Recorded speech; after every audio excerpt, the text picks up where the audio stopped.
What's up everyone, Lion Roar here, and this is the fourth time we've gotten to Soul Exchange in Empires and Puzzles, so of course I'm going to cover that and who you should pick.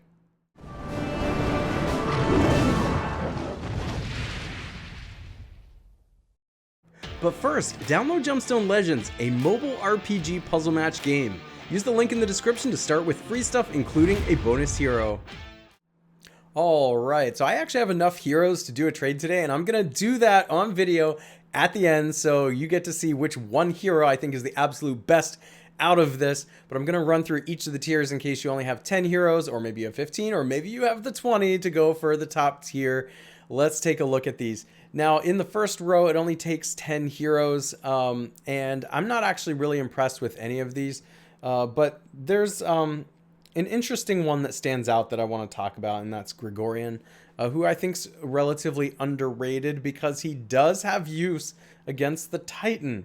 Now, first of all, he deals like a really strong 455% damage to the target, but also then gives all allies plus 30% crit chance for 3 turns, which is an unusual and rare ability in Empires and Puzzles. You don't really see this anywhere else.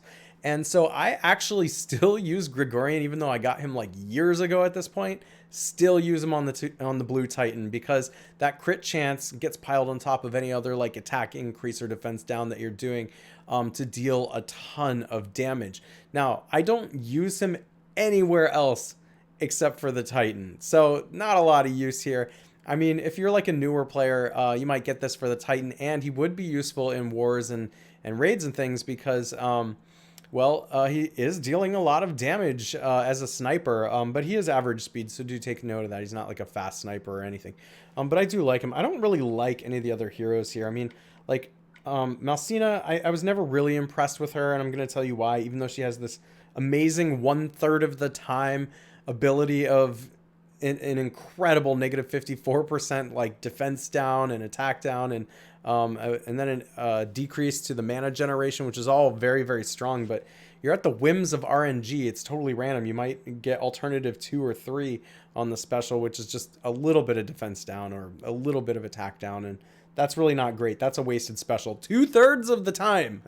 2/3 of the time. Now, I'm not going to go through all the passives or anything here. This would be like a 30-minute video, but of course you can go in the Soul Exchange and look at those. You know, you got Hanitra for the dodge here. She's a newer hero, so her stats look a little better. You could go for dodge if you need that, but she's not real aggressive. Russell's interesting if you can make a fire synergy, and then there's Vela, who used to be a powerhouse back in the day until they nerfed her twice. So she is now irrelevant. Not worth it. So, I mean, of the first tier here, I really like Gregorian, just because I actually think he can be useful against the Titan. I don't think any of the other heroes can really be useful in this day and age, but depending on your roster, you could find some utility in Hanitra, and you could find some utility in Russell. Now, let's take a look at the second tier. I'm actually surprised that Ludwig is showing up in the second tier here because although I wouldn't say there's like a ton of widespread use, there is use. Purple tanks are really, really strong still, and a lot of teams, a lot of alliances are using him as a tank. He's not the top tier tank. There's so many fantastic ones, and he is slow, so that's a consideration. But I mean, he is tough. He's got taunt. He's got this increased defense against special skills.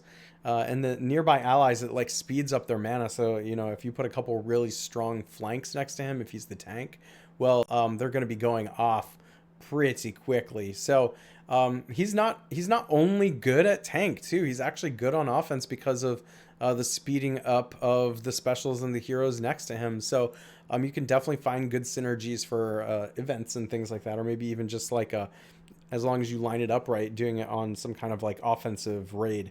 There's just a number of heroes here that stand out. Cristobal's another one who I think is underrated. I have him and I love him. I think he's great.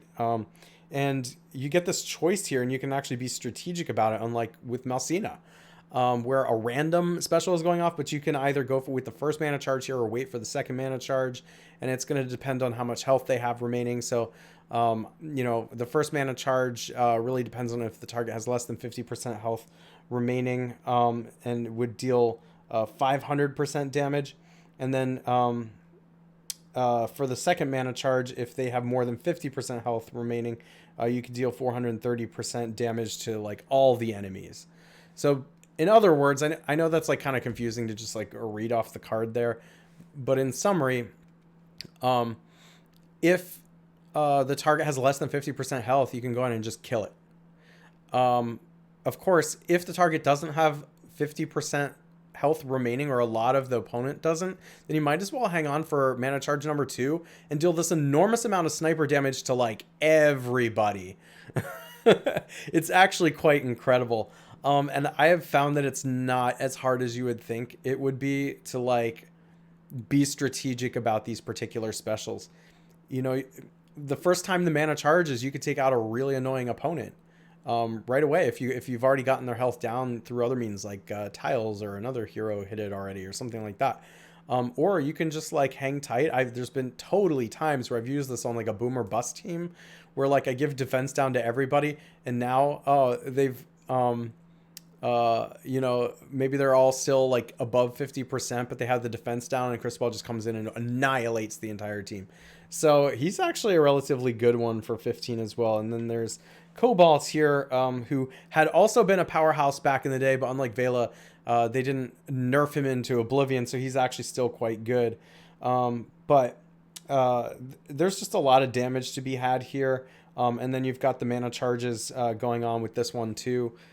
So I think Cristobal and Cobalt are actually kind of similar. It depends on just like what color you want here. But I think they could both be fine. Caitlyn, okay. Swires or Sayors, I don't know. Who cares? It's really Ludwig, Cristobal, and Cobalt here in tier 2 that you could go for. I think that Ludwig's probably the best of the 3. Now, let's take a look at the last tier. It takes 20 heroes. That's a big cost. But there's some really good heroes in here, and as it should be. Alfreich. So this is, of course, queen of all the tanks in very fast wars and tournaments, and as many as you can put on defense for that particular situation, the better. So if you don't have her, here's your chance to get her. You know how annoying it is if you've ever played against her, where she's just, destroying the team, like taking their health down and giving them all kinds of like mindless attack. You just can't play against her if she starts to go off. And at very fast speed, that's just absolutely crippling. I don't think I need to talk about her a lot. Everybody knows how good she is in those situations, but she's not versatile. She's like only useful in very fast wars and tournaments. It's so hard because she's very slow to use her anywhere else. And I wouldn't, and I don't. All right, taking a look at some of these others here. Like, I like Faline. I think she's a strong hero, worth consideration. I don't know if she's worth 20 heroes. Frigg. I've always loved Frigg, and she's this rogue class. I still see her being used from time to time, but the game's starting to pass her by. It's just they've put out so many good defense down heroes that, like, you don't need her. So is she worth 20 heroes? I don't know if she is, but if you don't have an effect like this that gives defense down to all the opponents, she's worth consideration. She deals 100% damage to all the enemies, and then deals an additional 18% damage for each nature shield on the board, up to 244% damage. Then all the enemies get negative 8% defense and a further 3% decrease for each nature shield on the board, up to negative 44 defense. That can be devastating. That can be absolutely devastating. I still see her oftentimes at the flank, or some people even put her in the wing in wars and things like that. So I think a worthy consideration. She's very versatile, can be used on defense, offense, tournaments, all that kind of stuff. Emilio, love Emilio, underrated. I love Emilio, and I think people tend to use him wrong, which is why I think he's amazing. First of all, he's very fast, so he can get underneath your enemy, which is really important for his special. The main thing being that all allies are immune to new status ailments for 3 turns. And so that's just really, really useful, even in very fast, where Alfreich is very fast. Like, you can potentially get underneath her, get Emilio to go off, and then you're not taking on these mindless attack status ailments and, like, oh my gosh, anything else. There's so many status ailments out there, and so Emilio protects you from all of them. But how you really have to use him, I think, well, at least where I've found success with him, is to take just like a regular old Season 1 Marjana. Now, I have the costume, and I leveled that side of it up, so I often like to use the costume side. But when I pair it with Emilio, I use the regular side with the costume bonus. Because remember, both sides of the card get the bonus. Well, you can hit an opponent with that Marjana, and it's going to put a little flame on the opponent, which then, when you use Emilio, meets the criteria for if an enemy has the burn status ailment. Then you get a bigger burn from Emilio on everybody. You put the little burn on with Marjana and a lot of damage that gets their health almost down to 0, but almost never kills them outright. Then Emilio comes in, gives everybody a big burn, and now everybody's regenerating HP and you're immune to status ailments. So I think that's the way to do it. Usually I use Emilio on like a 3-2 team where Emilio's on the 2 side, where I have like one Marjana, one Emilio, and I'm using it to get that effect. So I like Emilio. I don't think he's worth 20 heroes though. He's almost. He's like between 15 and 20 in my opinion. I'd be happy with him at 15. It's a stretch at 20. And then another hero I get really excited about is the Finley costume here. Of course, he's the fighter class. That just makes him absolutely amazing. Anytime you can do defense down, it's great. And this is negative 56% defense down. Of course, he works a lot like the regular side of his card, where if a target has buffs, he just keeps hitting another enemy until he runs out, basically. But dealing 420% damage and then negative 56% defense. I think this is great. I actually like this Finley better than I like the Frigg, I think, but it's kind of close because the Frigg gives you guaranteed defense down, but Finley gives you an enormous defense down if the opponent has buffs, and there's so many buffs in this day and age. I'd probably lean towards Finley now. It's just harder to control him if you put him on defense because, of course, the opponent can kind of play around his effect, right? But he is a fighter. You know how annoying fighters are, reviving and reviving. Gosh, who's the best one of all of these? It's hard to say. I'm split. I don't know that there's an outright best hero in the 20 hero tier. But I would say if you don't have Aelfric, she's probably the one to go for the very fast wars and tournaments. If you have Aelfric, or you already have really good very fast wars and tournament teams, then I might suggest Finley. All right, so who am I going to go for? Because I can actually trade in for a hero. So let's go select the heroes to trade first. Yes, I know some of you are probably going to like yell at me for the heroes that I'm eating to do this, but I'm actually going to go for a 15 hero tier. 15 hero tier hero. You know what I mean. And I'm going to go with Ludwig, and here's the reason I'm going with Ludwig. Because I do not have a good purple tank. I've never had a good purple tank, or at least one that stands up in the meta.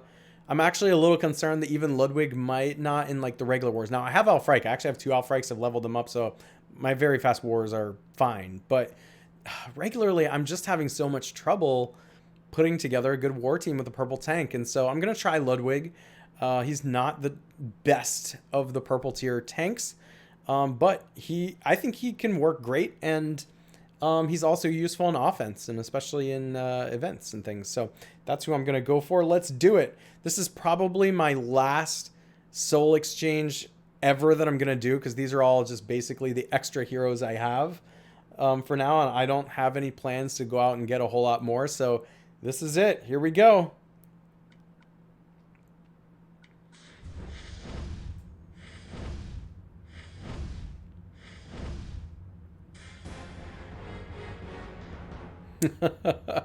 All right, there we go. Okay, now I have another hero to work on for the first time in a long time. Let me know in the comments who you picked, and if you haven't already, make sure to like, subscribe, and hit that bell notification so you know when I drop new videos or go live, and I will catch you in the next one.